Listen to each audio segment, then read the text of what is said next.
कक्षा की शुरुआत करने की मैं घोषणा करता हूं। सबसे पहले आप सबों को सुप्रभात और दुर्गा पूजा की ढेर सारी शुभकामनाएं और आशीर्वाद है।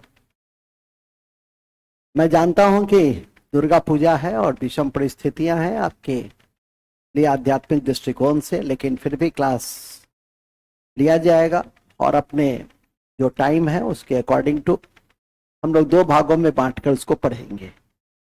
कक्षा का पहला भाग जहां बायोलॉजी से संबंधित है और बायोलॉजी में आज अंतिम महत्वपूर्ण अध्याय को हम स्पर्श कर रहे हैं, जिसे टैक्सोनॉमी के रूप में हम लोग जानते हैं। तो आज की हमारी कक्षा टैक्सोनॉमी से संबंधित है। तो ध्यान रखिए कि टैक्सोनॉमी क्या होता है। टैक्सोनॉमी का थोड़ा सा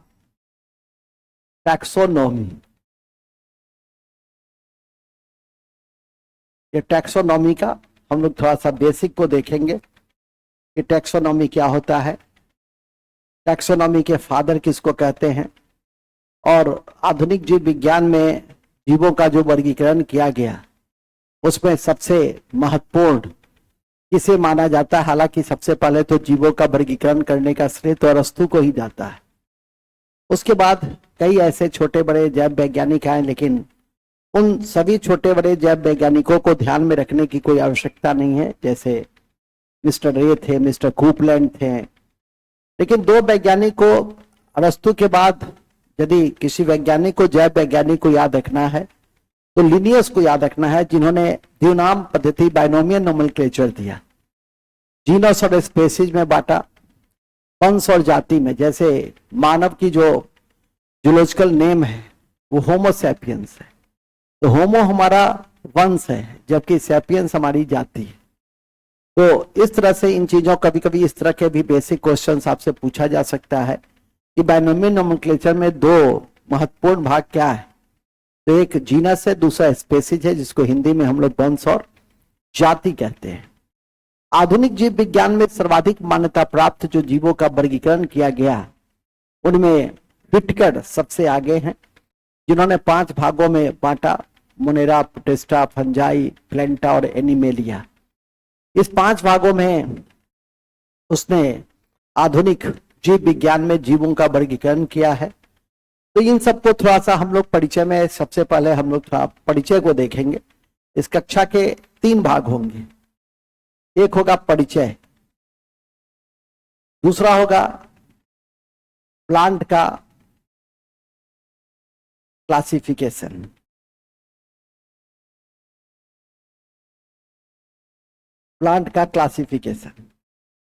और तीसरा है एनिमल का क्लासिफिकेशन।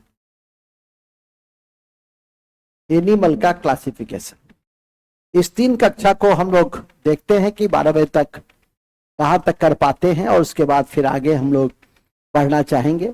तो पहले परिचय को हम लोग देख लें, क्योंकि परिचय आपकी परीक्षा के दृष्टि से काफी महत्वपूर्ण माने जाते हैं।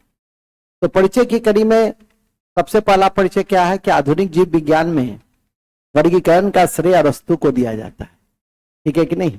लेकिन फादर किसको कहा गया? लीनियस को। और जो हम जंतु का वर्गीकरण करते हैं उसको हम लोग, उसके अध्ययन को हम लोग टैक्सोनॉमी कहते हैं। ये कुछ बेसिक पक्ष है जिसको आपको याद करके रखना है। तो हम लोग आगाज करते हैं और ये अंतिम महत्वपूर्ण अध्याय है, तो इसीलिए ध्यान रखेंगे कि इसे अच्छे से याद करके जाइएगा। एक आध क्वेश्चन इससे पूछे जाने की संभावना है। और फिर आग्रह रहेगा कि अभी समय मिल गया है तो एनसीईआरटी भी एक बार क्लासिफिकेशन को देख लीजिएगा तो बेहतर होगा। हालांकि एनसीईआरटी हमारे पास ही है, लेकिन फिर भी मैं आपसे अपेक्षा करूंगा कि आप उसका अध्ययन करें, जिससे कि सर्वांगीण विकास आपका हो सके। आगाज करते हैं, लिखते हैं परिचय। लिखेंगे जीवों के वर्गीकरण का सबसे प्रथम श्रेय, जीवों के वर्गीकरण का सबसे प्रथम श्रेय अरस्तु को जाता है।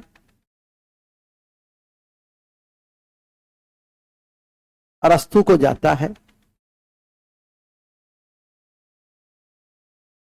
अरस्तु को जाता है। लेकिन आधुनिक जीव विज्ञान में,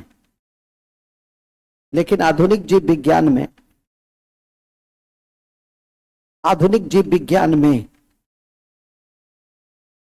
जीवों के आधुनिक वर्गीकरण की शुरुआत, जीवों के आरंभिक वर्गीकरण की शुरुआत लीनियस ने किया था। लीनियस ने किया था।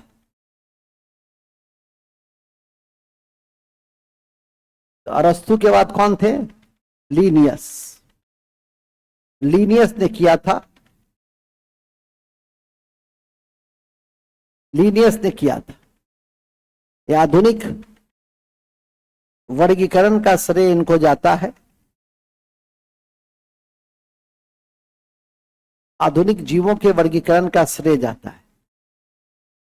जीवों के वर्गीकरण का श्रेय जाता है। ठीक है, किन्हें? लीनियस को। अब लिखेंगे पॉइंट नंबर उसी में। इस कड़ी में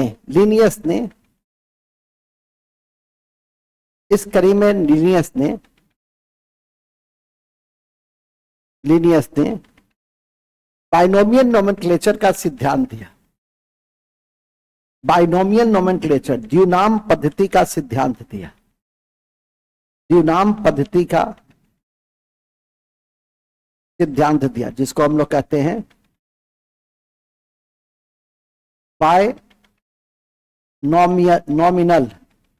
बाइनोमियल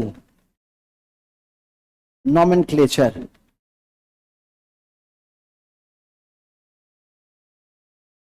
नोमेनक्लेचर का सिद्धांत दिया।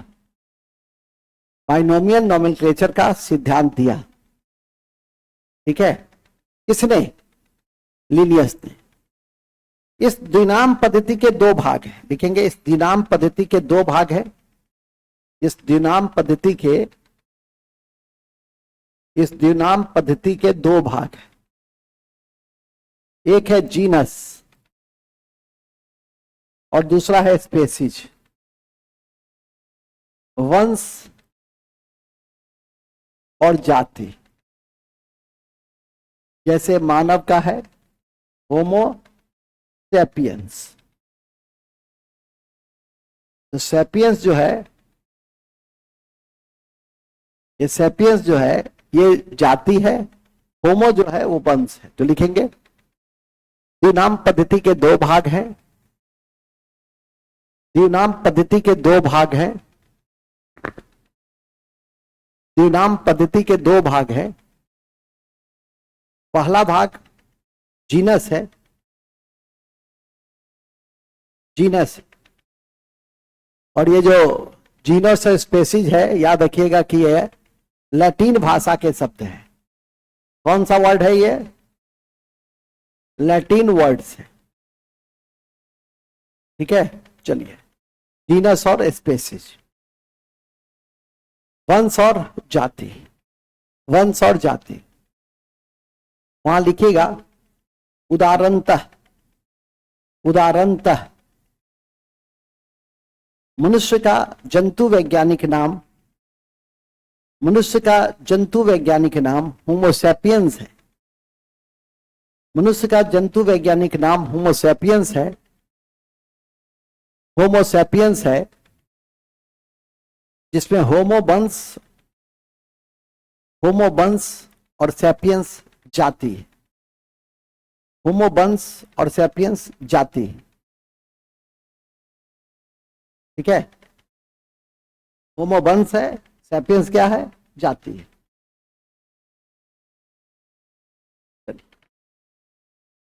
अब आ जाइए, पैराग्राफ चेंज कीजिए, लिखिए आधुनिक जीव विज्ञान में सर्वाधिक मान्यता प्राप्त। आधुनिक जीव विज्ञान में सर्वाधिक मान्यता प्राप्त।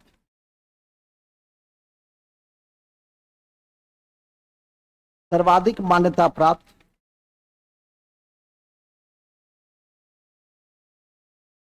सर्वाधिक मान्यता प्राप्त, इस आधुनिक जीव विज्ञान में सर्वाधिक मान्यता प्राप्त व्हिटकर है, जिन्होंने इस जैव जगत को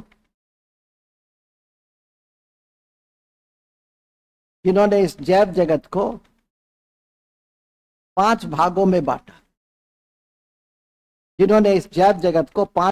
बांटा, मोनेरा, प्रोटिस्टा, फंजाई और प्लांटा एवं एनिमेलिया।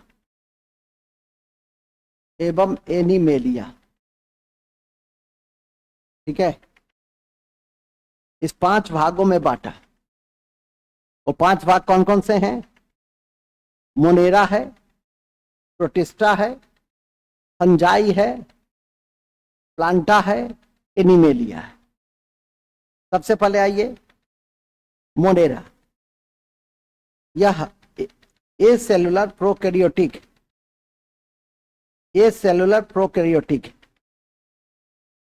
जब ए सेलुलर प्रोकैरियोटिक है मतलब कोई भी कोशिका के अंग और कोशिका के झिल्ली क्या है? ये क्या है? ए सेलुलर है, एक कोशीय प्रोकैरियोटिक। ए सेलुलर प्रोकैरियोटिक ऑलरेडी पढ़े हुए हैं कि ए सेलुलर प्रोकैरियोटिक का क्या मतलब है? एक कोशीय हैं। अप्रोकैरियोटिक मतलब ना तो कोशिका के अंग है ना कोशिका की भित्ति। No cell wall, no cell wall organelle, no cell organelle, ये सब सत्य पर विचार करने में दे देगा ऑर्गेनेल। और नो सेल वॉल,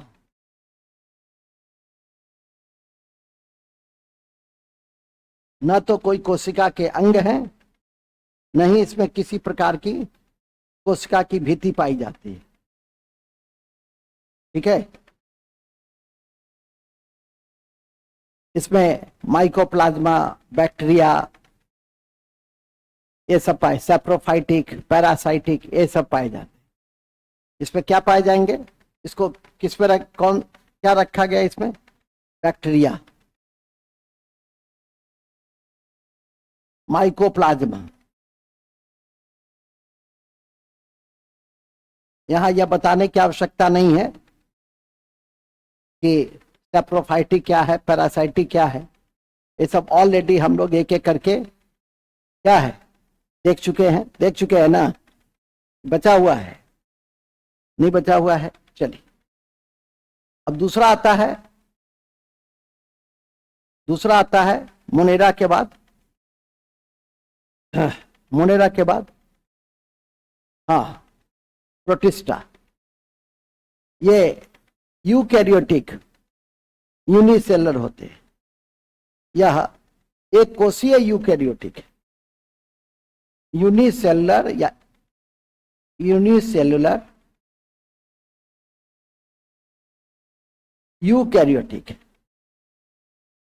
यूकैरियोटिक वो यूनिसेलुलर प्रोकैरियोटिक, ये यूनिसेलुलर यूकैरियोटिक है। तो क्या विशेषता होगी?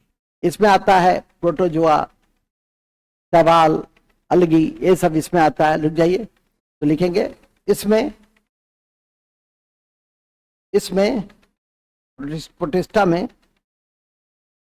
प्रोटिस्टा जंतु और कवक के बीच कड़ी का भी कभी कभी काम करता है। जंतु और कवक मतलब एनिमल और फंजाई के बीच के भी कड़ी के रूप में काम करता है।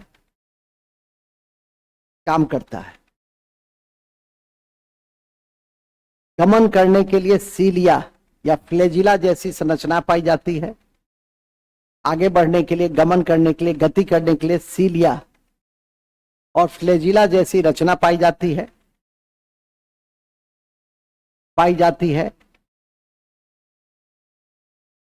चलिए इसका एग्जाम्पल लिख दीजिए, प्रोटोजोआ और अलगी। प्रोटोजोआ और अलगी। इसका सबसे बेहतरीन उदाहरण है प्रोटोजोआ, प्रोटोजोआ और अलगी। प्रोटोजोआ और अलगी इसके सबसे बेहतरीन उदाहरण है। अलगी इसके सबसे बेहतरीन उदाहरण है, ध्यान रखिएगा। उसी में लिख देंगे। प्रोटोजोआ तो आगे पढ़ेंगे ही, अलगी के विषय में थोड़ा सा जानकारी आपको रहनी चाहिए, ठीक है। तो लिख देंगे अलगी के अध्ययन को क्या कहते हैं, पहले माइकोलॉजी कहते हैं। अलगी के अध्ययन को माइकोलॉजी कहते हैं।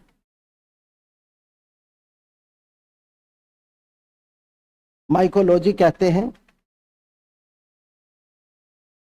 और यह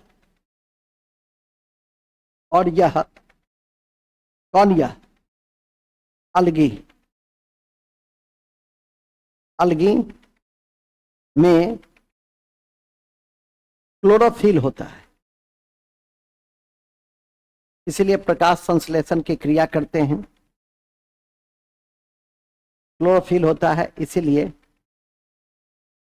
प्रकाश संश्लेषण की क्रिया करते हैं। कौन, अलगी प्रकाश संश्लेषण की क्रिया करते हैं। इनकी कोशिका भित्ति सेलुलोज की बनी होती है। इनकी कोशिका भित्ति सेलुलोज की बनी होती है। इनकी कोशिका भित्ति सेलुलोज की बनी होती है। जैसे स्पाइरोगाइरा, अब इसका एग्जाम्पल सब लिख लीजिए। Spirogyra, azolla nostoc, azolla nostoc, azolla nostoc, ये सब किस में आ जाएगा, ये सब अलगी में आ जाएंगे, ठीक है। अलगी से होने वाली कोई बीमारी वाली नहीं ना है। चलिए नेक्स्ट, याद रखिएगा, नेक्स्ट में लिख देंगे। अलगी के बाद, अलगी हो गया ना, प्रोटोजोआ तो आगे पढ़िएगा। अब लिखिए तीसरा है फंजाई। फंजाई, फंजाई, फंजाई क्या होता है, आए थे। फंजाई होती है कि यूकैरियोटिक होती है और मल्टी सेलर। ये मल्टी सेलर होगा, मल्टी सेलुलर होगा और यूकैरियोटिक होगा। यूकैरियोटिक होगा। इसमें फोटोसिंथेसिस, जैसे अलगी में फोटोसिंथेसिस पाया गया, इसमें फोटोसिंथेसिस पाया जाएगा कि नहीं, नहीं पाया जाएगा। तो लिखेंगे फोटोसिंथेसिस नहीं, फोटोसिंथेसिस पीएस नहीं। क्यों नहीं पाया जाएगा, क्योंकि क्लोरोफिल नहीं होता है, क्योंकि क्लोरोफिल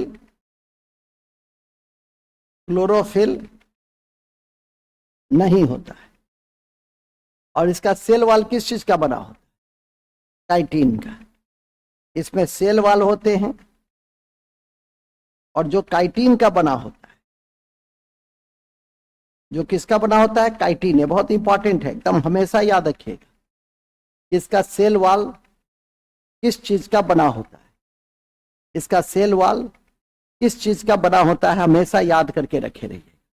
नेक्स्ट, उसमें लिख दीजिएगा एक लाइन कि फंजाई सैप्रोफाइटिक और पैरासाइटिक दोनों हो सकता है। सैप्रोफाइटिक और पैरासाइटिक दोनों हो सकता है। सैप्रोफाइटिक और पैरासाइटिक दोनों हो सकता है,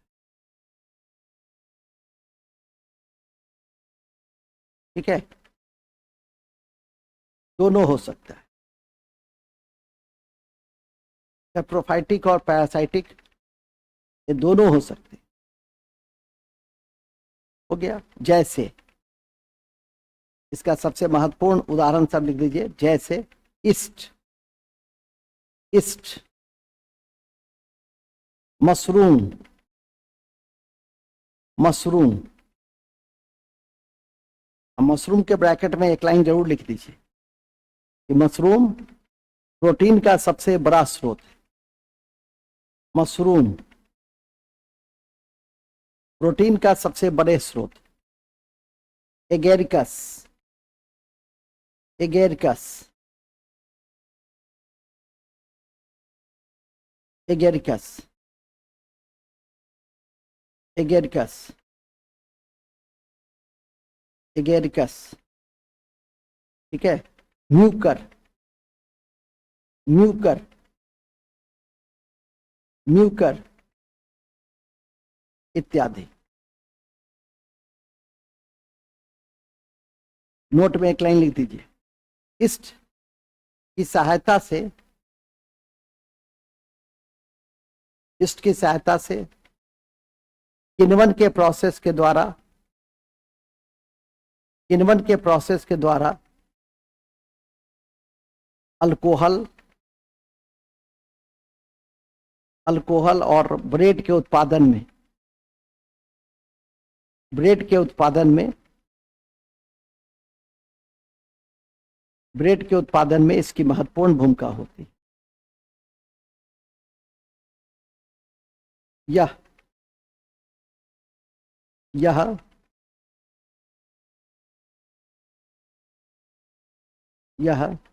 अच्छा इतना छोड़, इतना लिखो, इस लिख दिए ना, अल्कोहल के निर्माण में लिख दिए ना, चलो ठीक है।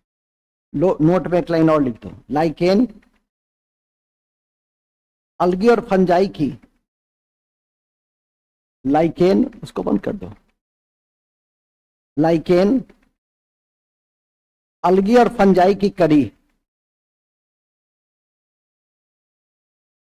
लाइकेन, इसको लाइकेन अलगी और फंजाई की कड़ी, अलगी और फंजाई की कड़ी, और यह सहजीवी संबंध को दर्शाता है।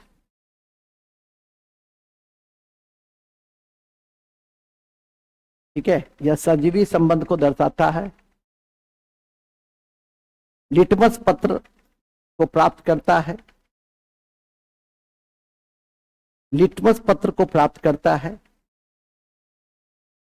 जिसे अम्ल और क्षार का परीक्षण होता है। लिटमस पत्र को प्राप्त करता है जिससे अम्ल और क्षार का परीक्षण होता है। कौन? लाइकेन। लाइकेन इतना इंपॉर्टेंट है, अलगी और फंजाई का कनेक्टिव लिंक। लिटमस पत्र प्राप्त करने में जो एसिड और बेस का परीक्षण करता है, तो किसका परीक्षण करता है? एसिड और बेस का। और ये वहां नहीं होता है जहां वायु प्रदूषण है, मतलब ये जैव सूचक है, बायो इंडिकेटर है। अरे पंखा खोलो ना यार, बायो इंडिकेटर है, बायो इंडिकेटर है।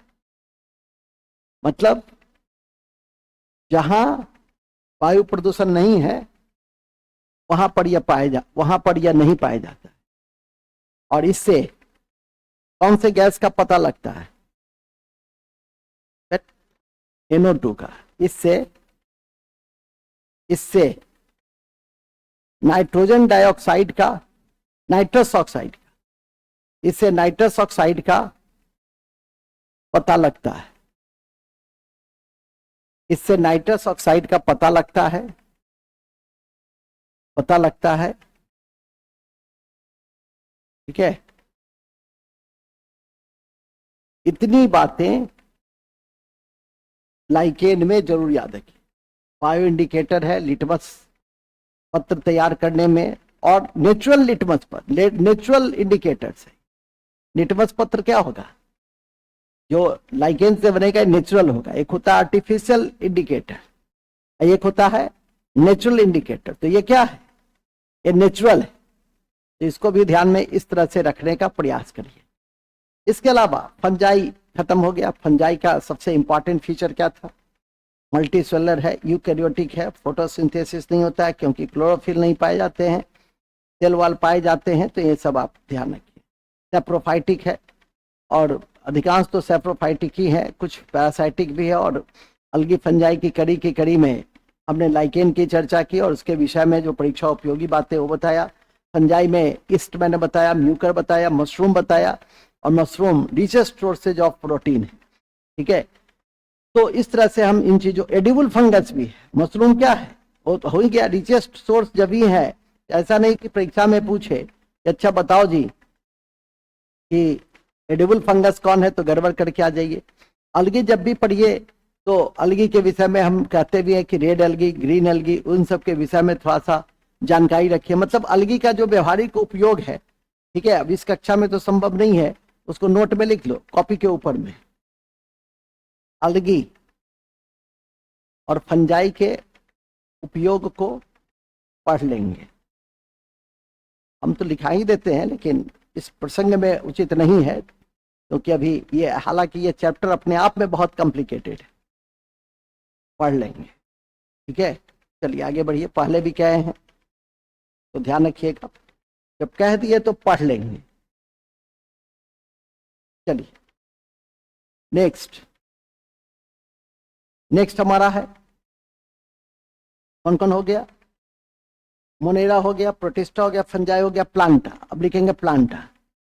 या यूकैरियोटिक मल्टी सेलर है, यूकैरियोटिक, पहले तो मल्टी सेलर, मल्टी सेलुलर है, यूकैरियोटिक है, फोटोसिंथेसिस होता है, और सेल वाल भी है ना जी, और सेल वाल भी, यही तो दोनों के बीच में अंतर है। और आउटोट्रॉपिक है, प्लांटा क्या होता है, आउटोट्रॉपिक है, स्वपोषी, आउटोट्रॉपिक है, स्वपोषी। इतनी बात अच्छे से याद रहना चाहिए। अब इसी को टफ कर सकता है, एक दिन मैं आपको क्वेश्चन भी दिया था, ठीक है कि नहीं, सत्य पर विचार। अभी तो बड़ा आसान लगता है, लेकिन जब आप सत्य असत्य पर विचार करने लगते हैं तो गड़बड़ कर देते हैं। इसलिए इसको अच्छे से याद करके रखिए, तो मैं समझता हूं कि बहुत बेहतर होगा। और इसका जस्ट उल्टा, इसका जस्ट उल्टा क्या होगा, इसका, ये मल्टी सेलर है तो मल्टी सेलर है, यूकैरियोटिक है, यूकैरियोटिक है, फोटोसिंथेसिस नहीं होता है, सेल वाल नहीं है, आउटोट्रॉपिक की जगह ये दूसरे का भोजन करता है, परपोषी है, तो वही लिख देंगे, यहां लिख देंगे मल्टी सेलर है। सभी मल्टी सेलर, अमीबा को, प्रोटोजोआ को छोड़कर मल्टी सेलर, यूकैरियोटिक। सभी यूकैरियोटिक है तो सभी पौधे के सभी अंग पाए जाते हैं कोशिका के। पीएस नहीं, फोटोसिंथेसिस नहीं, सेल वॉल नहीं, हेट्रोट्रॉपिक मतलब परपोषी। ठीक है, इतनी बात पहले आप पचा लीजिए। ठीक है, इतनी बात आपको पचा के रखनी होगी। ठीक है, चलिए अब आ जाइए। हम लोग को तो पढ़ना है क्या, हम लोग को तो अलगी फंजाई पढ़ने तो यहाँ आए नहीं है, हम लोग यहाँ पे आए हैं प्लांटा को पढ़ने, एनिमेलिया को पढ़ने, यही ना पढ़ने आए हैं, प्लांटा और एनिमेलिया को पढ़ने आए हैं, और उसी रूप में हम लोग इसको देखना चाह रहे हैं। ठीक है, यहां तक किसी को कोई दिक्कत, तो चलिए आगे बढ़िए, कोई दिक्कत नहीं है तो आगे बढ़िए। अब सबसे पहले हम लोग क्लासिफिकेशन किसका करेंगे, प्लांटा का करेंगे। सबसे पहले क्लासिफिकेशन किसका होगा, प्लांटा का होगा। आप लोग को याद होगा इचलर ने पौधे का वर्गीकरण फूलों के आधार पर किया था, और उसे कुल पौधे को कुछ 5 वर्गों में बांटा। पहले तो प्लांट किंगडम 2 भागों में बंटते हैं, पहले तो क्रिप्टोगेम्स और हेरोगेम्स उसमें बंटते हैं। तो इस तरह से हम लोग उसको बांटेंगे, तो लिखिएगा इचलर ने, प्लांट पे आ जाइए, इचलर ने इचलर ने पौधे के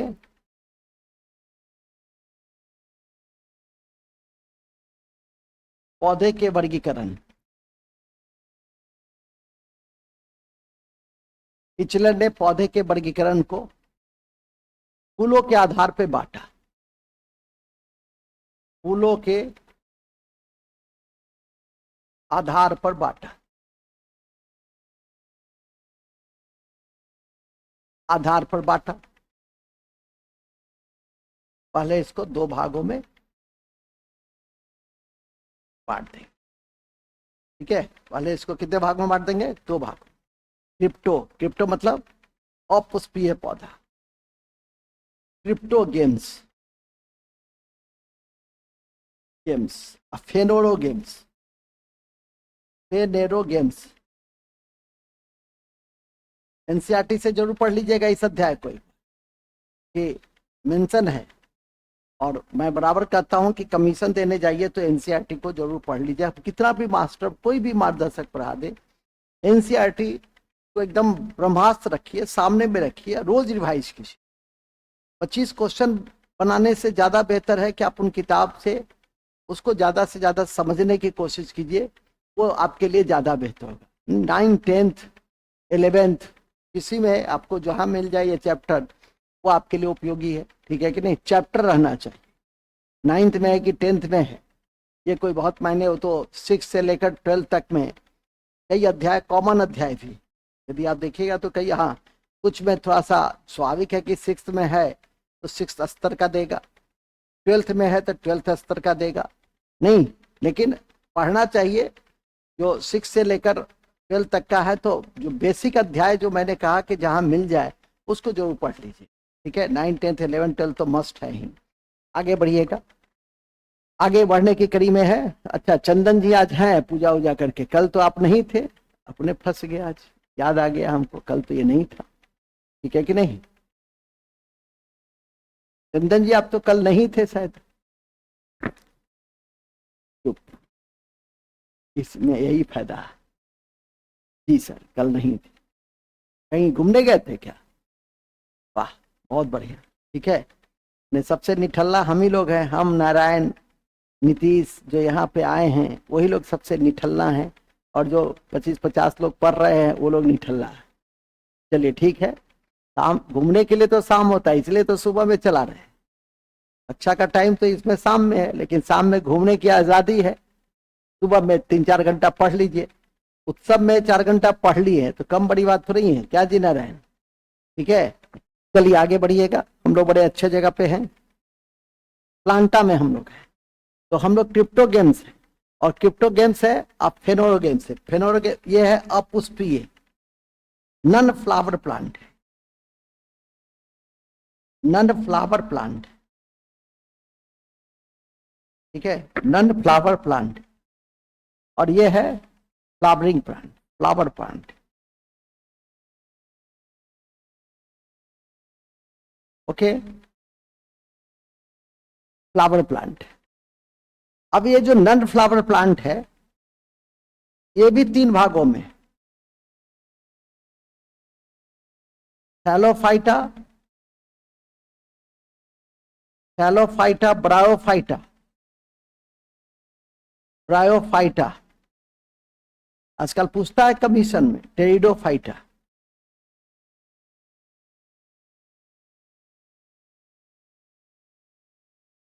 ठीक है।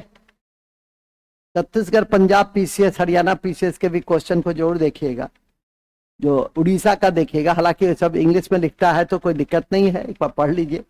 जो अरे फैक्ट तो है ना जी, नहीं समझे कुछ। हिस्ट्री ज्योग्राफी में उड़ीसा बेस्ड और और पंजाब बेस्ड देगा, लेकिन कुछ क्वेश्चन तो कॉमन भी होता है। पंजाब में पेप्सू राज्य में सबसे पहले राष्ट्रपति शासन लगा, ये बराबर पूछता है, ठीक है कि नहीं, कि कहाँ पर सबसे पहले कब लगाया गया। तो ये तो ऐसे भी कॉमन है, ये तो राष्ट्रीय स्तर के कोई फैक्ट है, ठीक है कि नहीं। तो कोई बड़ी कुछ भाग तो आपके राष्ट्रीय स्तर के हो, तो राष्ट्रीय स्तर का है। जो आपके मान लिया उड़ीसा में जाइएगा तो उड़ीसा का विद्रोह, उड़ीसा का नृत्य, कुछ नृत्य तो उड़ीसा का, कुछ कल्चर वल्चर हिस्ट्री वगैरह तो राष्ट्रीय स्तर का है, तो वो तो आप ऐसे भी पढ़ते हैं, वो तो हर क्षेत्र का आप पढ़ते हैं। कमीशन की तैयारी एक ऐसी तैयारी है कि आदमी उसमें कंप्लीट हो जाता है, हर विषय जानता है, समझता है। ठीक है, कहते भी हैं कि कमीशन की तैयारी एक बार अवश्य कर लेनी चाहिए, जिससे कि व्यक्तित्व का सर्वांगीण विकास होता है। एक इंजीनियर है, उसका सर्वांगीण विकास नहीं हो सकता, वो सिर्फ इंजीनियरिंग पढ़ता है। एक डॉक्टर है, वो सिर्फ डॉक्टरी पढ़ता है। लेकिन कमीशन के छात्र थोड़ा बहुत हर चीजों पे नजर रखता है, इंटरेस्ट रखता है। ठीक है, चाहे वो न्यूज हो, राष्ट्रीय हो, अंतर्राष्ट्रीय हो, हिस्ट्री हो, ज्योग्राफी हो, इकोनॉमिक्स हो, तो उसके सोचने समझने की क्षमता, विश्लेषण करने की क्षमता जो जेन्युइन कमीशन का छात्र है वो उसी रूप में डेवलप हो जाती है। ठीक है कि नहीं? आगे चलिए, नेक्स्ट। क्रिप्टोगेंस हो गया। क्रिप्टोगेंस में क्या क्या है? थैलोफाइटा, ब्रायोफाइटा और टेरिडोफाइटा। और उसमें फेनोरोगेंस में क्या है? जिम्नोस्पर्म और, ये है दो भाग में, जिम्नोस्पर्म और एंजियोस्पर्म। पहला भाग तो यही तैयार है ना जी? ये भी अपने आप में क्या है, पूछना चाहेगा तो पूछ सकता है, नहीं एग्जाम्पल दे के पूछ सकता है, नन एग्जाम्पल के माध्यम से ऐसे भी पूछ सकता है। अब एक एक करके इन सबको थोड़ा थोड़ा जानो सब। ठीक है, थोड़ा थोड़ा थैलो के विषय में जानो, ब्रायो के विषय में जानो, टेडो के विषय में जानो, जिम्नो के विषय में जानो, एंजियो। इसीलिए इसने कहा कि इचलर ने पौधे के वर्गीकरण फूलों के आधार पर किया। इस कड़ी में 5 भाग, तो 5 भाग क्या है? 3 ये है और 2 ये है। ठीक है कि नहीं? तो लिख देंगे, एक एक करके लिखिए। सबसे पहला ब्रायोफाइटा, सबसे पहला ब्रायोफाइटा है। थैलोफाइटा था, क्या लिखे थे? अच्छा कोई बात नहीं, ब्रायोफाइटा ही लिखो, क्या दिक्कत। ब्रायोफाइटा लिखेंगे। इस समूह में पौधे के जड़, तना, पत्ती पूर्ण विकसित नहीं होते, पूर्ण विकसित नहीं होते हैं, पूर्ण विकसित नहीं होते हैं, एवं यह पौधे का एम्फीबिया के रूप में जाना जाता है। एवं यह पौधे का एम्फीबिया के रूप में जाना जाता है। कौन? ब्रायोफाइटा। यह पौधे के एम्फीबिया के रूप में जाना जाता है, ब्रायोफाइटा। ठीक है। दूसरा, प्रजनन के लिए जल की आवश्यकता होती है। प्रजनन के लिए जल की आवश्यकता हो, ब्रायोफाइटा।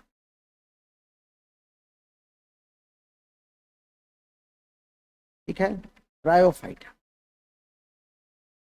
तो पहला क्या है साहु जी? माने जड़, तना, पत्ती, ये क्या है? विकसित नहीं, पूर्ण विकसित नहीं, पूर्ण विकसित नहीं है। दूसरा क्या है? उभयचर, पादप जगत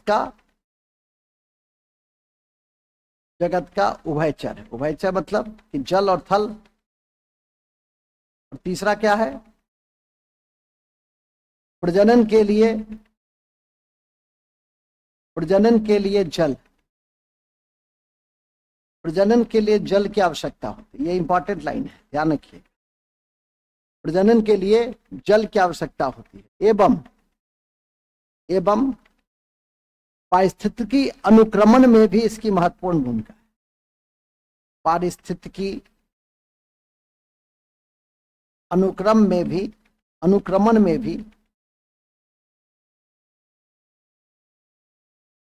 भी भूमिका है।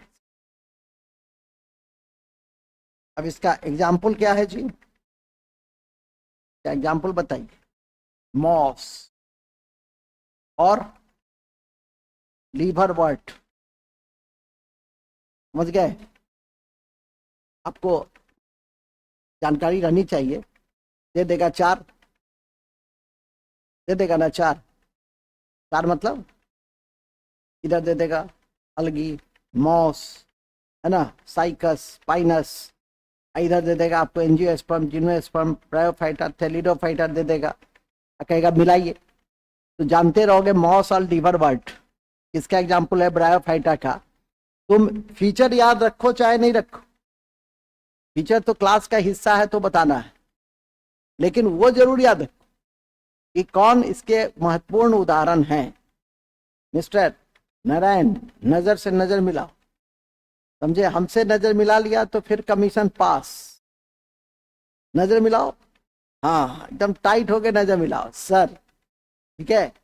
आगे बढ़िए, मॉस और लिवरवर्ट ये इंपॉर्टेंट है आपके लिए। मॉस के बाद ब्रायोफाइटा क्या क्या आएगा जी, थैलोफाइटा था, कोई बात नहीं, महात्मा गांधी का आंदोलन नहीं, याद रखना। थैलोफाइटा, थैलोफाइटा का पहले एग्जाम्पल ही याद कर। इसका एग्जाम्पल क्या है, इसका एग्जाम्पल है अलगी फंजाई, पढ़ चुके हो, अलगी फंजाई, इसका उदाहरण क्या है। अब तो ऐसे ही चुन लोगे, अलगी फंजाई क्या है तो थैलोफाइटा है। क्या होता है, इसमें तना अनुपस्थित रहता है और इसके शरीर को थैलस कहते हैं, थैलोफाइटा। तो लिखेंगे तना अनुपस्थित, तना अनुपस्थित, शरीर को थैलस कहते हैं।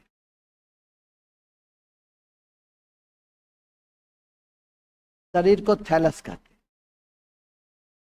शरीर को थैलस कहते हैं, ठीक है। शरीर को इतना काफी, और अलगी फंजाई के विषय में तो ढेर सारी बातें आप जानते ही हैं, एक दो बातें याद करके रखिए तो यही अपने आप में बहुत है। नेक्स्ट, तीसरा क्या है जी, टेरिडोफाइटा। टेरिडोफाइटा,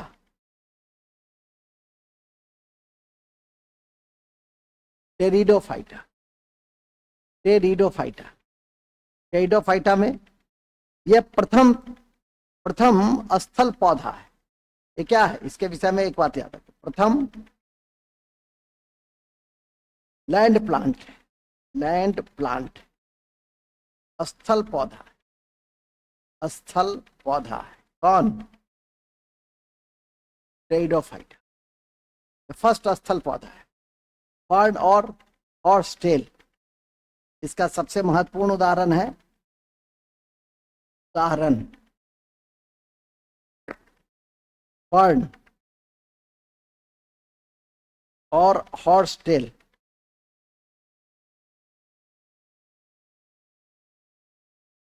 फर्न और हॉर्स टेल, टिक लगा दीजिए, क्योंकि ये तीनों में सबसे विकसित है।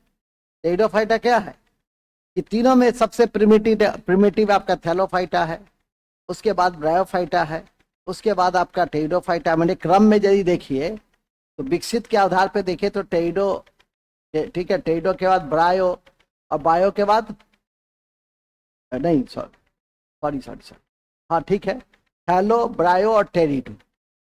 टेरिडो को पी से लिखते हैं, PTE, हम भी लिखे हैं, ठीक है कि नहीं, PTERI, तो DOPHYT है, ध्यान रखिएगा।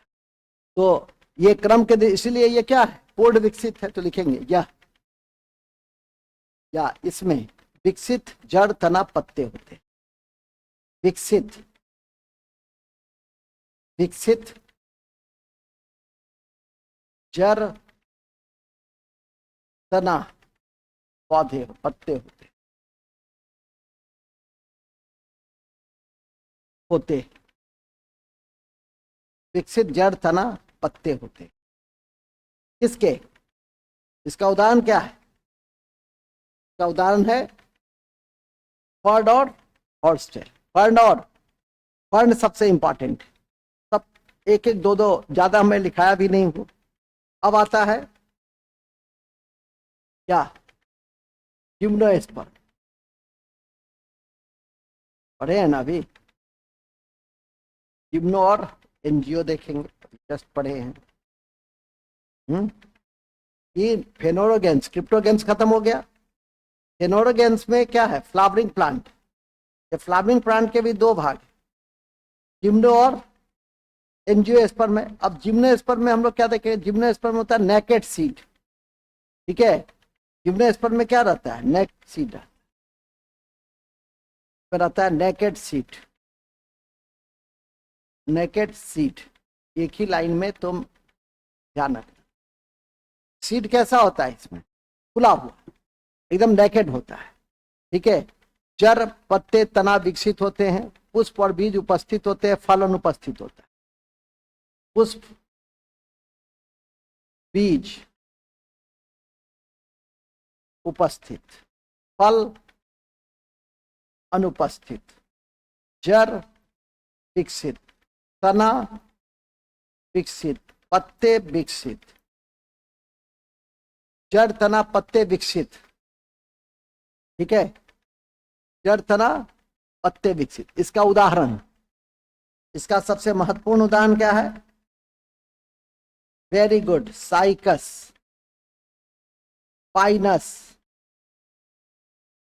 सीडस, ठीक है, सिडास। सिडास देवदार उसको कहते हैं। सिडास को क्या कहते हैं? सीडास। इसको देवदार के नाम से भी जानते हैं। देवदार का पेड़ पौध, पहाड़ों में जाइएगा तो आपके मन को मोह लेगा। तो ये आपके हैं जिम्नोस्पर्म के विषय में दो बातें। नेकेड सीड होता है, पुष्प बीज उपस्थित लेकिन फल नहीं, जड़, तना, पत्ते विकसित अवस्था में होते हैं। यही आपके फीचर्स हैं किसके? जिम्नोस्पर्म।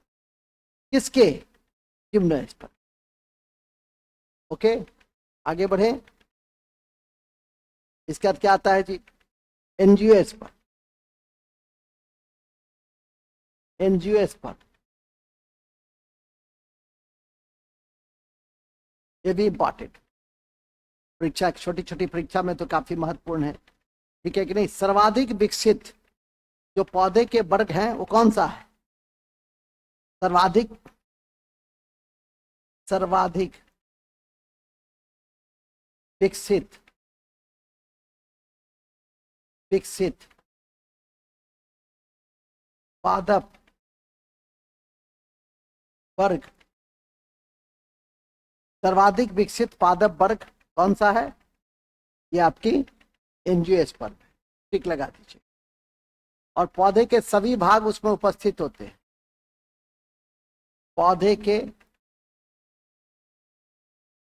पौधे के सभी भाग, सभी भाग उपस्थित, और बीज, और बीज फल के अंदर ही पाए जाते। फल के अंदर ही होते। बीज फल के अंदर ही होते। बीज किसके अंदर होते हैं? फल के अंदर होते। और याद रखिएगा इस आधार पे दो भाग हैं। Very good. एक बीज पत्री, एक बीज पत्री, जिसको हम लोग क्या कहते हैं अंग्रेजी में? मोनोकोटिलेडोनस। मोनोकोटिलेडोनस। और द्विबीजपत्री, इसको क्या कहते हैं? डाइकोटिलेडोनस।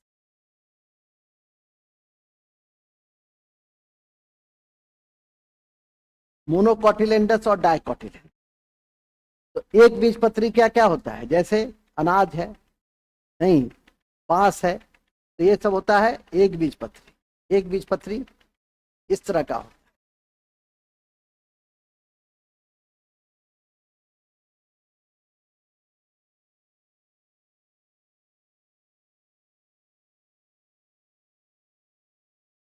ये ऐसा, ठीक है। ये होता है जैसे अनाज, बांस, एक ही बार में खत्म। अनाज और बांस किसका उदाहरण है? एक बीजपत्री का उदाहरण, हांस, हांस। हाँ जी, द्विबीजपत्री में क्या होता है, दो बीजपत्र होता है। और दो बीजपत्र कैसा होता है, ये रहा है,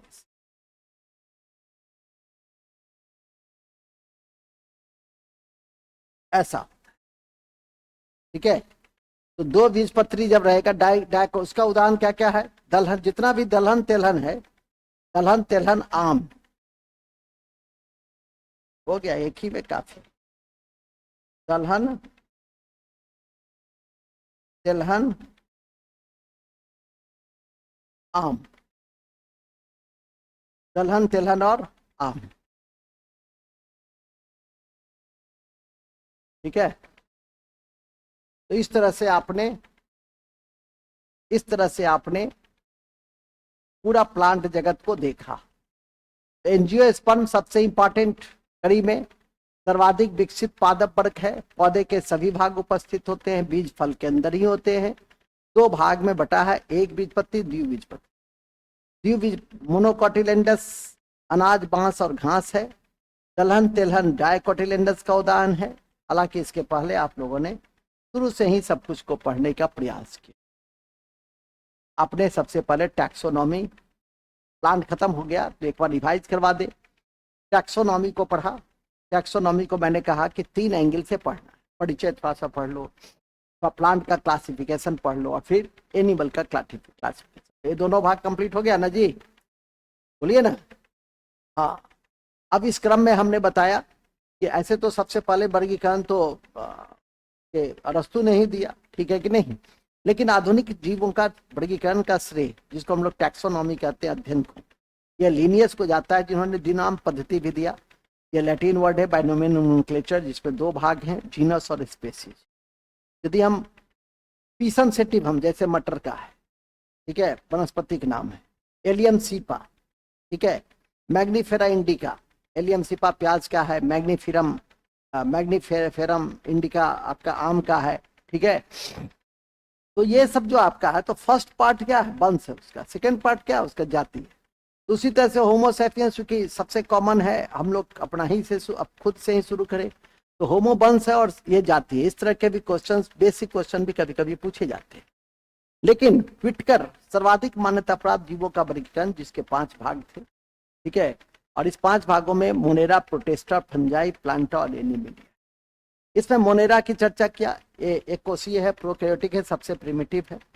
और इसी क्रम में बैक्टीरिया, माइकोप्लाज्मा वगैरह है। No cell wall, no cell organelles, कुछ नहीं होता है। फिर प्रोटेस्टा उससे आगे यूनिसेलर है, लेकिन यूकैरियोटिक। तो जब भी यूकैरियोटिक है तो थोड़ा सा इससे ज्यादा विकसित है।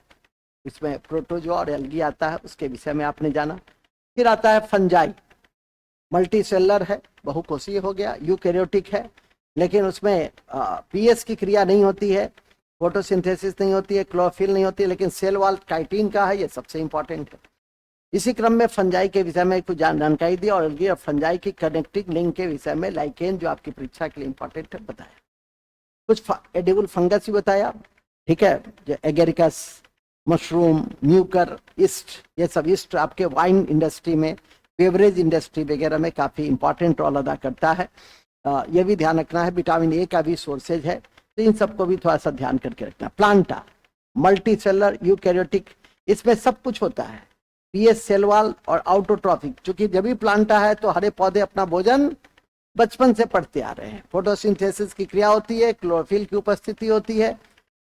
एनिमेलिया मल्टी सेलर है मैक्सिमम, एक यूनिसेलर को छोड़ के, प्रोटोजोआ को छोड़ के, तो प्रोटोजोआ तो हमने उसको वहां पे डाल दिया है। इसके अनुसार हम कह रहे हैं यूकैरियोटिक, इसमें पीएस नहीं होता है, सेल वॉल नहीं होता है, क्योंकि हम लोग पौधे पे क्या है, आश्रित है। तो इस तरह से आपने इसको देखा। हमने सबसे पहले प्लांटा का वर्गीकरण देखा, 2 भागों में पहले बांटा, फूलों के आधार पे, क्रिप्टोगेन्स और फेनोरोगेन्स। नॉन फ्लावरिंग प्लांट है, थैलो, ब्रायो, टेरिडोफाइटा। थैलो कम विकसित है, ब्रायो उभयचर है, उससे ज्यादा विकसित है, और उससे अधिक विकसित आपका टेरिडो है। फिर फेनोरोगेन्स से जो फ्लावरिंग प्लांट है, उसमें जिम्नो और एमजीओ को देखा है। उसको भी मैंने 2 भागों में बांटा, ठीक है कि नहीं। एनजीओ को विशेषकर कि 1 बीजपत्री और 2 बीजपत्री इंपॉर्टेंट होता है। और एक बीज पत्री में जितने अनाज बांस घास है वो एक बीज में आता है, और दो बीज में आता है दलहन तेलहन इत्यादि हमारा दो बीज पत्री में आता है। इन्हीं शब्दों के साथ हमारा प्लांट का क्लासिफिकेशन क्या हो गया, समाप्त हो गया। अब हम लोग, आप लोग ने पहले भी पढ़ा है कि जैसे जाइलम ऑफ फ्लोएम के विषय पढ़ा, तो नोट में लिख दो, नोट में,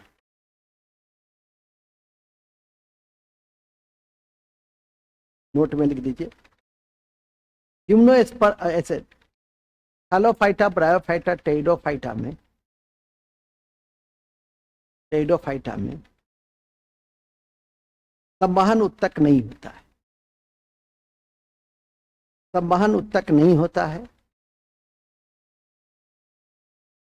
जबकि जिम्नोस्पर्म एंजियोस्पर्म में, जबकि जिम्नोस्पर्म एंजियोस्पर्म में संवहन उत्तक होता है। संवहन उत्तक का मतलब जाइलम और फ्लेम होता है, जाइलम और फ्लेम होता है, ठीक है। नेक्स्ट, ध्यान रखें, ध्यान रखें, कटहल, खजूर, लीची एक बीजपत्री है, कटहल, खजूर, लीची एक बीजपत्री है, जबकि जबकि काजू, मूंगफली, काजू और मूंगफली द्विबीजपत्री, ठीक है। नोट नंबर 3 लास्ट, फल का निर्माण अंडाशय में होता है, फल का निर्माण अंडाशय में होता है, फल का निर्माण अंडाशय में होता है, ध्यान रखिएगा। और ये भी ध्यान रखिएगा, आगे बताएंगे, 5 लिखाएंगे, अंडाशय में होता है। अंडाशय के आधार पर फल के निर्माण को 2 भागों में बांटते हैं, अंडाशय के आधार पर फल के निर्माण के आधार को 2 भागों में बांटते हैं। एक सत्य फल, ट्रू फ्रूट क्या होता है, एक होता है असत्य फल, ये सब कमीशन फैक्ट है। सत्य फल मतलब ट्रू फ्रूट, ट्रू फ्रूट क्या होता है, जो अंडाशय में होगा, जिसका निर्माण अंडाशय में होगा वो क्या कहलाएगा, ट्रू फ्रूट। जैसे आम, अमरूद, जामुन, नहीं, धान, गेहूं, ये सब सत्य फल में आ जाए। जिसका निर्माण अंडाशय में होगा उसे ट्रू फ्रूट कहते हैं, जैसे आम, अमरूद, जामुन, आम, अमरूद, जामुन। और सत्य फल लिख दीजिए। अंडाशय को छोड़कर फूल या अन्य भागों के द्वारा निर्माण होता है, अंडाशय को छोड़कर, अंडाशय को छोड़कर फूल के अन्य भागों में, अन्य भागों के द्वारा निर्माण होता है, निर्माण होता है।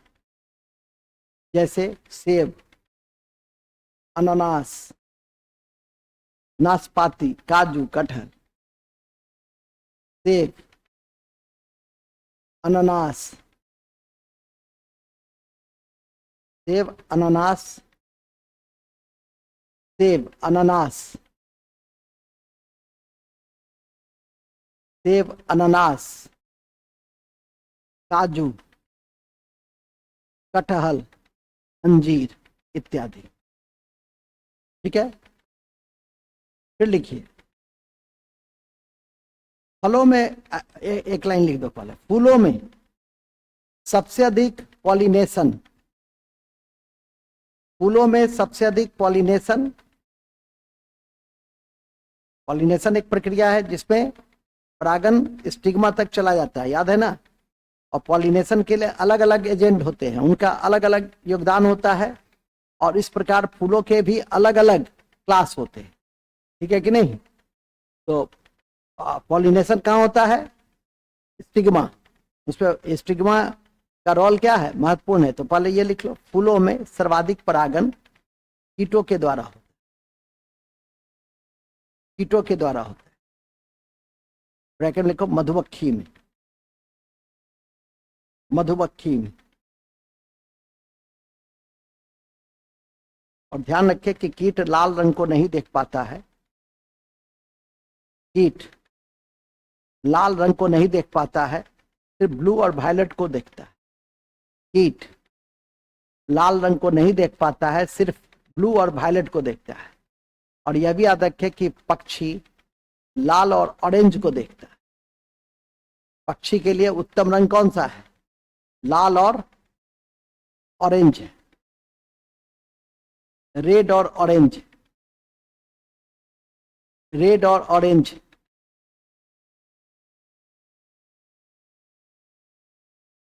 रेड और ऑरेंज है, ठीक है, रेड और ऑरेंज है। इसको ध्यान करके रखिए अच्छे से। ओके, चलिए एक लाइन और अभी बता रहे थे हम, ठीक है। परागन एक प्रक्रिया जिसके द्वारा पॉलिनेशन स्टिग्मा तक चला जाता है। पॉलिनेशन स्टिग्मा तक चला जाता है, स्टिग्मा तक चला जाता है। अंडरलाइन कर दो।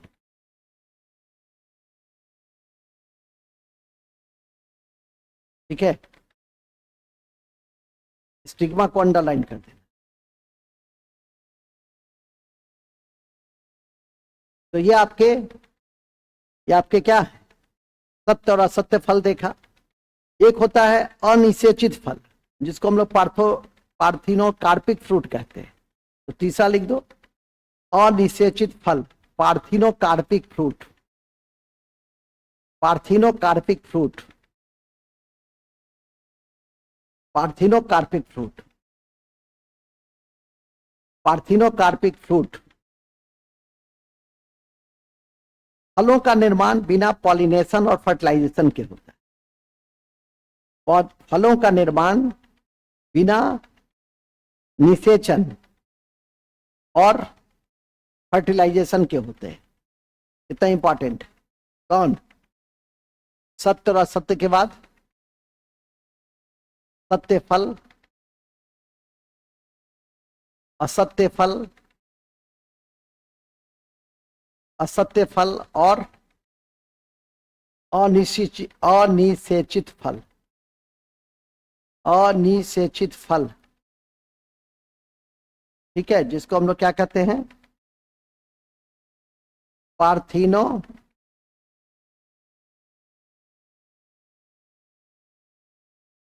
पार्थिनोकार्पिक। ठीक है, जिसको हम लोग क्या कहते हैं? पार्थिनोकार्पिक। याद रखिएगा, ये पार्थिनोकार्पिक में लिख देंगे इस प्रकार के फल। वो लिख दिए ना, पार्थिनोकार्पिक लिख दिए, फल का निर्माण बिना निषेचन और पॉलिनेशन का होता है, और लिख दिए। अब लिख दीजिए, इसलिए इन फलों में बीज नहीं पाए जाते, इसीलिए इन फलों में बीज नहीं होता है। या जैसे केला में बीज तो है लेकिन वो फॉल्स है, जैसे केला, अंगूर, गुल्लर, कदम, हम लोग क्या कदम भी लोग खाते हैं, इत्यादि इत्यादि इत्यादि। ठीक है, बस। ओके, तो एक और लिख दो तथ्य में, यूट्रिकुलेरिया और ड्रोजेरा, यूट्रिकुलेरिया और ड्रोजेरा, यूट्रिकुलेरिया, यूट्रिकुलेरिया और ड्रोजेरा, ये दोनों जलीय कीटभक्षी, ये दोनों जलीय कीटभक्षी, ये दोनों क्या है? जलीय कीटभक्षी।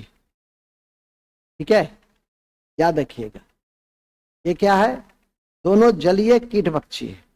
जबकि नेपेंथस, पीचर प्लांट, ये सब आपका स्थल कीटभक्षी है। तो एक जलीय याद रखो ना, उसी से सब हो गया। ठीक है, बस विशेष प्लांट के विषय में अगली कक्षा में अब हम लोग एनिमिलिया का क्लासिफिकेशन की आगाज करते हैं। तो लिखते हैं एनिमिलिया का जंतु का वर्गीकरण। अब चलिए जंतु के वर्गीकरण में, जंतु का वर्गीकरण। ठीक है, जंतु का वर्गीकरण। ओके, जंतु के वर्गीकरण में आपकी जानकारी में मैं दे दूं कि सबसे नीचे क्या होगा, स्पेसीज। स्पेसीज के बाद क्या होगा, जीनस। जीनस के बाद क्या होगा, फैमिली। फैमिली के बाद क्या होगा, ऑर्डर। ऑर्डर के बाद क्या होगा, क्लास। क्लास के बाद क्या होगा, फाइलम। फाइलम के बाद क्या होगा, किंगडम, जंतु जगत। तो हमारा जो हियरार्की है, क्लासिफिकेशन है, हियरार्की इन क्लासिफिकेशन, जंतु जगत, जंतु जगत का वर्गीकरण।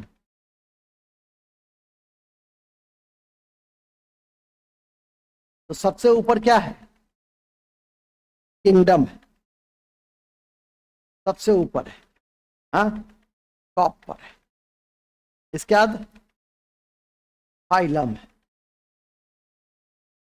फाइलम के नीचे, फाइलम के नीचे क्लास, क्लास के नीचे ऑर्डर, ऑर्डर के नीचे फैमिली, फैमिली, फैमिली के नीचे जीनस, उसके नीचे स्पेसी। एकदम ये टिप्स पे रहना चाहिए। आपसे पूछेगा सबसे नीची श्रेणी में कौन है, किंगडम में। जंतु जगत में सबसे नीचे कौन है और सबसे ऊपर कौन है। या इसको ऑब्जेक्टिव उसमें भी दे सकता है, नहीं, हाँ, 1 2 3 4 दे देगा, राइट। असेंडिंग और डिसेंडिंग ऑर्डर में सजाने के लिए दे देगा। तो इसलिए थोड़ा सा ध्यान रखिए कि किंगडम के बाद फाइलम, फाइलम के बाद क्लास, क्लास के बाद ऑर्डर के बाद फैमिली, फैमिली के बाद जीनस, जीनस के बाद स्पेसीज, सबसे नीचे स्पेसीज। तो ये आपको ध्यान में करके रखना है। इसी क्रम में हम आरंभ करना चाहेंगे एक कोषीय जीव से। और एक कोषीय जीव में हमारा सबसे पहला जो क्लासिफिकेशन है वो प्रोटोजुआ का। तो लिखिएगा, जंतु के वर्गीकरण को निम्नलिखित रूपों में देखते हैं। सबसे पहला प्रोटोजुआ। प्रोटोजुआ एक कोषीय जीव है, एक कोषीय जीव, एक कोषीय जीव है जिसमें टिश्यू नहीं होता,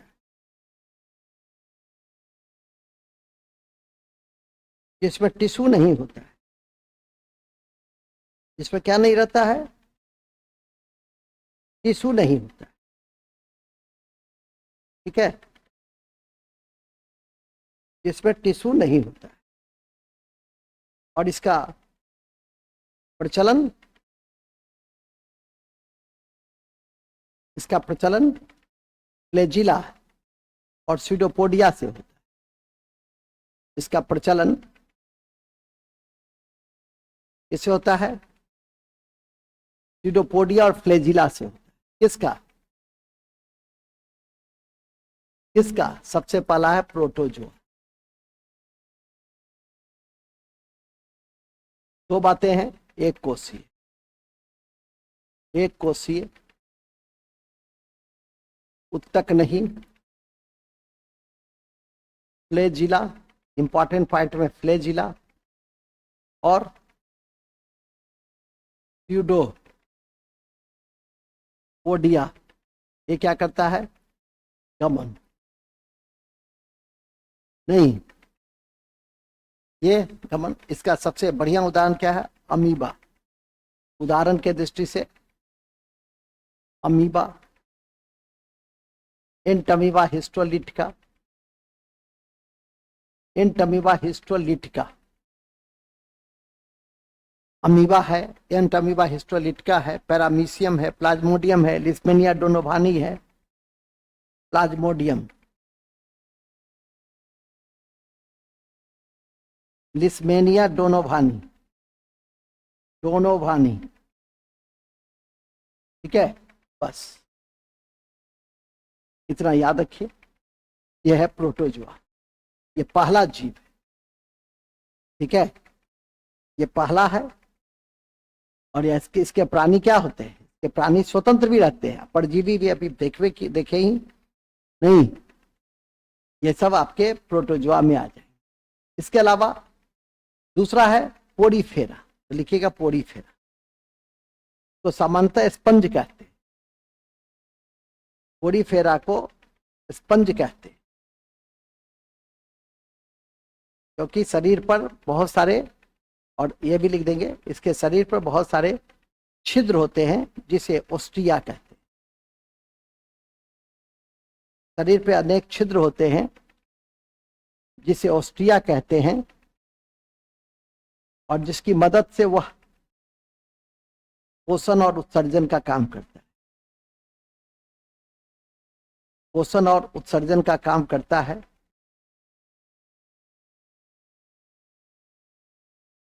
कोई संवेदनशील नहीं, मतलब नर्व सेल नहीं, तो जब भी नर्व सेल नहीं है तो कोई एक्टिविटी नहीं करेगा वो, ठीक है, कोई नर्व सेल नहीं, तो जब भी नर्व सेल नहीं है तो क्या होगा, जब भी नर्व सेल नहीं है तो वह कोई एक्टिविटी नहीं करेगा, कोई सेंसिबिलिटी नहीं रहेगी उसमें, ठीक है कि नहीं, और इमोबोबुल रहेगा। तो ये स्पंज की खासियत होती है जिसको आपको याद करके रखना है। इसके महत्वपूर्ण उदाहरण में क्या है, साइकॉन है, लिखेंगे साइकॉन है, साइकॉन है, एवं यूप्लेक्टेला, यूप्लेक्टेला है, Euplectella, EUPLECTELLA,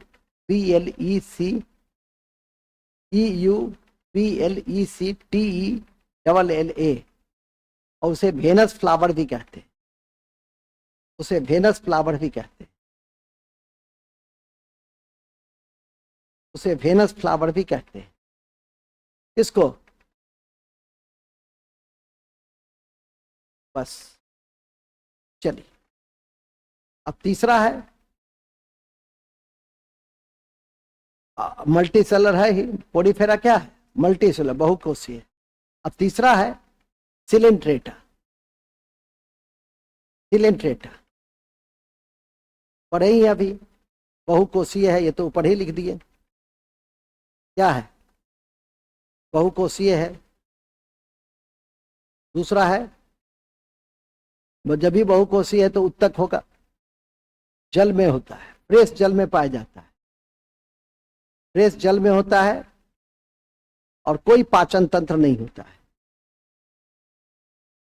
no digestive system but nervous and circulatory system present, कोई पाचन तंत्र नहीं, नर्वस और सर्कुलेटरी मौजूद, नर्वस और सर्कुलेटरी मौजूद। एक उसके लिए बहुत इंपॉर्टेंट लाइन आपको बताते हैं, ब्रेन विदाउट नर्वस सिस्टम है, तो लिख देंगे उसमें, इसके जंतु ब्रेन विदाउट नर्वस सिस्टम,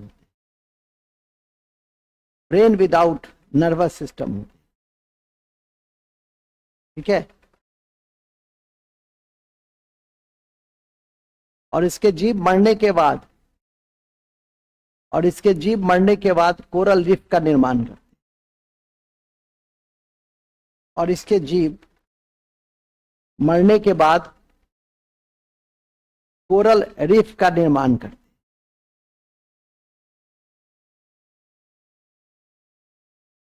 इसके जीव मरने के बाद कोरल रीफ का निर्माण करते हैं, इसके जीव मरने के बाद कोरल रीफ का निर्माण करते हैं, जिसे समुद्र का एक्वेरियम कहते हैं, जिसे समुद्र का एक्वेरियम कहते हैं। और इसके विकास का सबसे उत्तम 20 से 22 डिग्री सेल्सियस है, और इसलिए ग्लोबल वार्मिंग में ये कोरल रीफ प्रभावित भी हो रहा है, जो ध्यान रखिए। विश्व का सबसे बड़ा कोरल रीफ ऑस्ट्रेलिया में ग्रेट बैरियर रीफ है, जो पूर्वी तट क्वींसलैंड में पाई जाती है। याद करके रखने का प्रयास करेंगे। इसके उदाहरण लिख लीजिए। सबसे अच्छा उदाहरण है हाइड्रा। अच्छा, ये शिकार को अपने टेंटिकल से पकड़ता है, ये भी ध्यान रखिएगा। हाइड्रा है, जेली फिश है, सी एनिमोन है, कोरल मूंगा है। हाइड्रा, जेली फिश को हम लोग कहते हैं और टीला, और जेली फिश के बाद ठीक है मूंगा भी। जेली फिश याद रखिएगा कि फॉल्स फिश है। जेली फिश क्या है? फॉल्स फिश है। एक लाइन नोट में लिख देंगे। हाइड्रा में बडिंग के द्वारा अलैंगिक प्रजनन होता है। अलैंगिक प्रजनन होता है। ठीक है, कौन प्रजनन होता है? अलैंगिक प्रजनन होता है।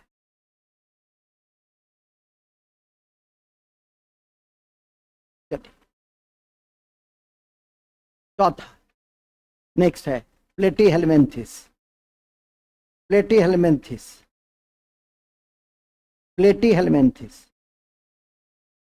का जो शरीर होता है कैसा होता है? चपटा हुआ। लिखेंगे चपटा हुआ क्रीमी कहते हैं इसको। चपटा हुआ क्रीमी कहते हैं। और दोनों लिंग होते हैं, इसलिए हर्मोफोराइट कहलाते। दोनों लिंग होते हैं, हर्मोफोराइट कहलाते। ये सबसे बड़ी विशेषता यही है। दोनों लिंग होते हैं, हर्मोफोराइट कहलाते हैं। पाचन तंत्र विकसित होता है। ठीक है, पाचन तंत्र विकसित होता है। और परजीवी, ये परजीवी के रूप में अपना जीवन व्यतीत करता है, जैसे taenia solium tapeworm, taenia solium liver fluke, taenia solium tapeworm liver fluke इत्यादि। ठीक है, क्या क्या पढ़ा आपने? प्रोटोजोआ पढ़ा। प्रोटोजोआ के बाद क्या पढ़ा? पोडीफेरा। रिवाइज करो थोड़ा। पोडीफेरा में क्या पढ़ा? बहुकोषीय है। इसके बाद स्पंज बोलते हैं। छिद्र होता है जो ऑस्ट्रिया, ये क्या करता है? ये उत्सर्जन और पोषण में मदद करता है। और नर्व सेल अपसेंट और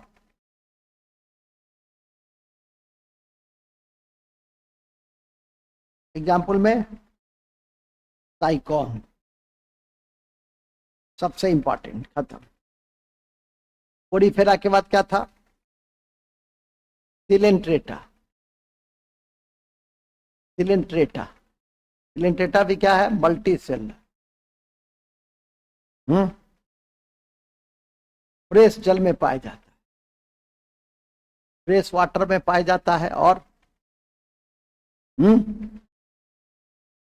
डीएस नहीं, नर्वस और सर्कुलेटरी होता है।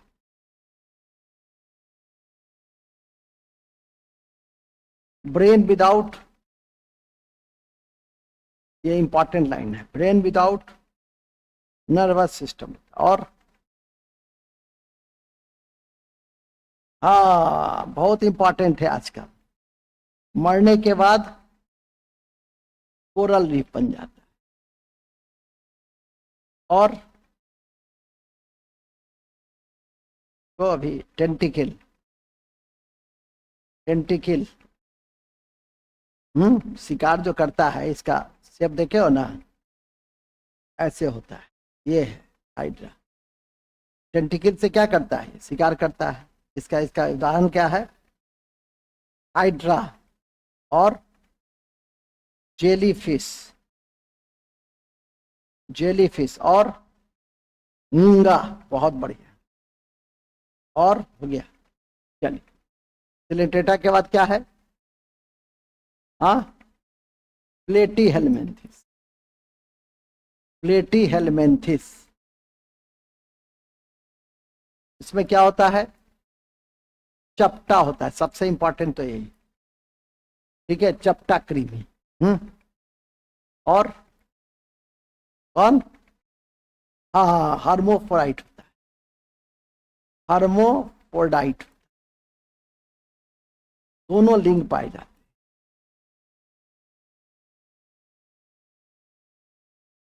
डाइजेस्टिव सिस्टम और परजीवी होता है, कंप्लीट। एग्जाम्पल, हाँ, tapeworm, liver fluke, taenia solium, बस इतने सारे प्लेटीहेलमिन्थिस के फीचर में चपाट और हर्मोफ्रोडाइट याद है। ये एकदम हम ऐसे भी बहुत ही नट सेल में बताए हैं, बहुत ज्यादा बताने की कोशिश मैंने नहीं की है। इसके बाद आता है एस्केलहेलमिन्थिस।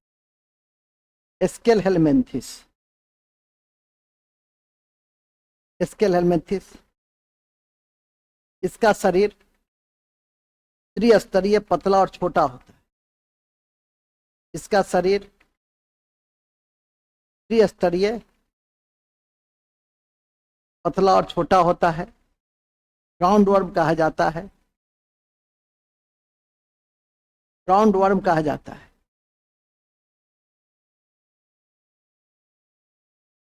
ठीक है, राउंड वर्म कहा जाता है, क्योंकि इसका प्राणियों का जो शरीर होता है वो कैसा होता है? गोलाकार, गोल कृमि कहते हैं। मनुष्य के शरीर में परजीवी के रूप में रहता है, मनुष्य के शरीर में परजीवी के रूप में रहता है। जैसे जैसे जैसे एग्जाम्पल लिखिए, स्केरिस, कैलेरिया वर्म या बुचेरिया बोनोकफ्टाई। पहला है स्केरिस, दूसरा है फैलेरिया वर्म। अब फैलेरिया वर्म के ब्रैकेट में लिखिएगा, फैलेरिया वर्म के ब्रैकेट में लिखेंगे बुचेरिया बोनोक्रॉफ्टाई, बुचेरिया बोनोक्रॉफ्टाई। हुक वर्म और pin worm, hook worm, pin worm,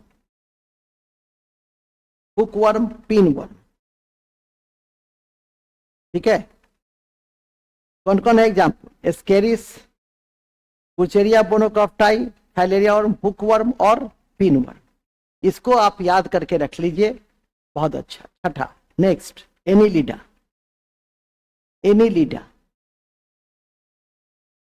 नाम ही से स्पष्ट, शरीर कई खंडों में बटे होते हैं, शरीर कई खंडों में बटे होते हैं, इसलिए इसे मेटामेयर कहते हैं। शरीर कई खंडों में बटे होते हैं, इसीलिए इसे मेटामेयर कहते हैं। ठीक है, मेटामेयर होते हैं। उदाहरण लिखिए, केचुआ, जोंक, सी माउस, जिसको एफोर्डाइट कहते हैं, नेरिस इत्यादि। सबसे पहला कौन सा उदाहरण है? केचुआ, किसानों का मित्र है, अर्थवर्म। किस फैमिली का है? एनीलिडा का। दूसरा, जोंक, लीच, आपको याद होगा, लीच में हिरोडिन नामक पिगमेंट का निर्माण करता है, जो जिसके कारण वो रक्त के चूसने के समय नहीं जमता है। ये ऑलरेडी आपके जानकारी में है, ये काफी महत्वपूर्ण है, इसे भी ध्यान रखेंगे। सी माउस है, नेरिस है। ठीक है, और जोंक में हिरोडिन याद हो गया ना, हिरोडिन नामक प्रोटीन का निर्माण कौन करता है? तो जो करता है, लिच करता है, जो रस को चूसने के समय जमने नहीं देता है, इसका लिखे ऑर्थोपोडा। ऑर्थोपोडा यह सबसे बड़ा फाइलम है, यह शरीर का सबसे बड़ा फाइलम है और शरीर इसका काइटिन का बना होता है, पढ़े हुए हैं सब। इसका शरीर किसका बना होता है? काइटिन का बना होता है, ठीक है। किसका बना होता है? काइटिन का बना होता है। इसका बना होता है, काइटिन का बना होता है, एवं उत्सर्जन ग्रीन ग्लैंड करता है। उत्सर्जन ग्रीन ग्लैंड करता है। टिक लगाओ, एकदम एक एक लाइन आर्थ्रोपोडा को टिक लगाइए, सबसे इंपॉर्टेंट में। उत्सर्जन ग्रीन ग्लैंड करता है और श्वसन ट्रैकिया करता है। श्वसन ट्रैकिया करता है, ट्रैकिया करता है। शरीर पर कई ज्वाइंट होते हैं, मुख्यतः 3 भाग। शरीर पर कई ज्वाइंट होते हैं, मुख्यतः 3 भाग। मुख्यतः 3 भाग होते हैं, ठीक है। इनका शरीर 3 भागों में बटा होता है। पैर के आधार पर कई वर्गों में इसे बांटा जाता है। पैर के आधार पर कई वर्गों में बांटा जाता है, जैसे इंसेक्ट। सबसे इंपॉर्टेंट क्या है? इंसेक्ट है,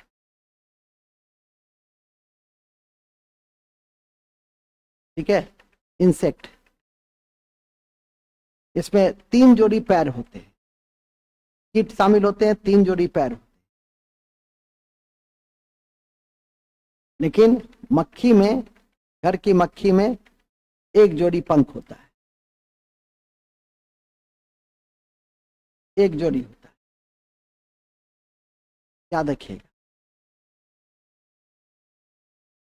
इंसेक्ट तो आपका सब हो गया, तिलचट्टा, टिड्डा, सिल्वर फिश, लिख दीजिए। इंसेक्ट में सिल्वर फिश, तिलचट्टा, सब। तितली पकड़ के देखना नहीं। तिलचट्टा में 13 जोड़ा पंख होते, 13 जोड़ा 13 कक्ष का हृदय होता है, लिख देंगे। तिलचट्टा में, ब्रैकेट में लिख दीजिए, तिलचट्टा में 13 कक्ष का हृदय होता है।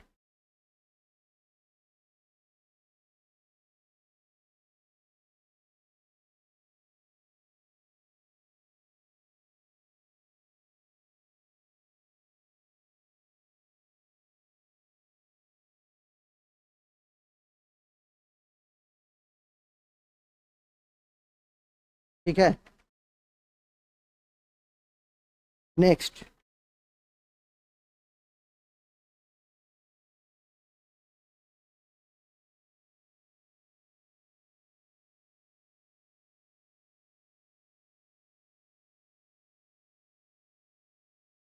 ओके, कहाँ थे हम लोग? हम लोग बड़े अच्छे जगह पे हैं। कीट में थे ना। तिलचट्टा में 13 कक्ष का हृदय होता है। फिर लिख देंगे कुछ ऐसे प्राणी जिसमें 4 जोड़ी पैर होते हैं, जैसे मकड़ी, बिच्छू, मकड़ी या बिच्छू, मकड़ी और बिच्छू, ये इंपॉर्टेंट।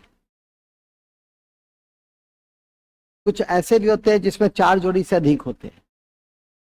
कुछ ऐसे भी जीव होते हैं जिसमें 4 जोड़ी से अधिक होते हैं, जैसे झींगा, केकड़ा। कुछ ऐसे भी होते हैं जो 4 जोड़ी से अधिक होते हैं, झींगा, केकड़ा, केकड़ा, ठीक है। तो ये इंपॉर्टेंट, इसको ध्यान में रखिएगा। क्या? उत्सर्जन तंत्र। उत्सर्जन तंत्र ग्रीन ग्लैंड और ट्रैकिया श्वसन। 3 जोड़ा पैर जो अनकॉमन है उसको याद करके रखिए। मोलस्का। अब नेक्स्ट फाइलम है मोलस्का। तो इन्वर्टेब्रेट आपका आज खत्म कर देंगे, लिख देंगे मोलस्का।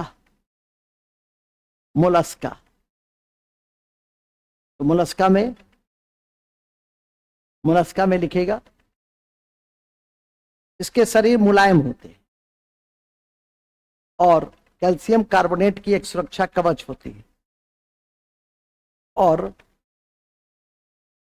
कैल्शियम कार्बोनेट की एक सुरक्षा कवच होती है,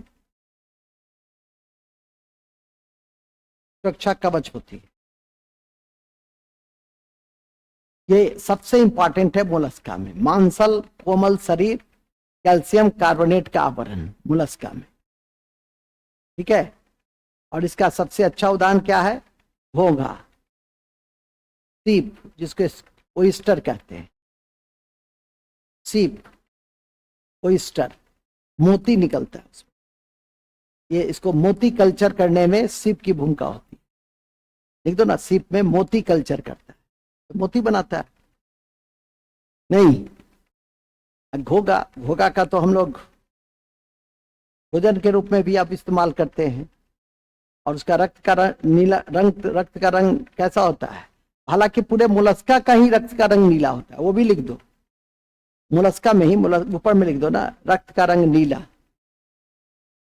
उदाहरण कौन कौन लिखे? घोघा, इसके बाद सीप, ऑक्टोपस, ऑक्टोपस को डेविल फिश कहते हैं, ये सब फॉल्स फिश है।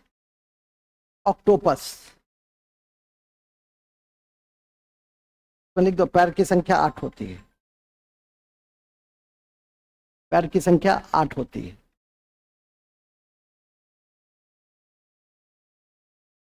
हेलो हेलो, प्रणाम प्रणाम,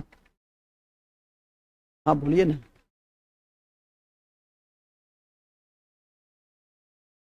फिर रखिए क्लास में। कहाँ थे हम लोग?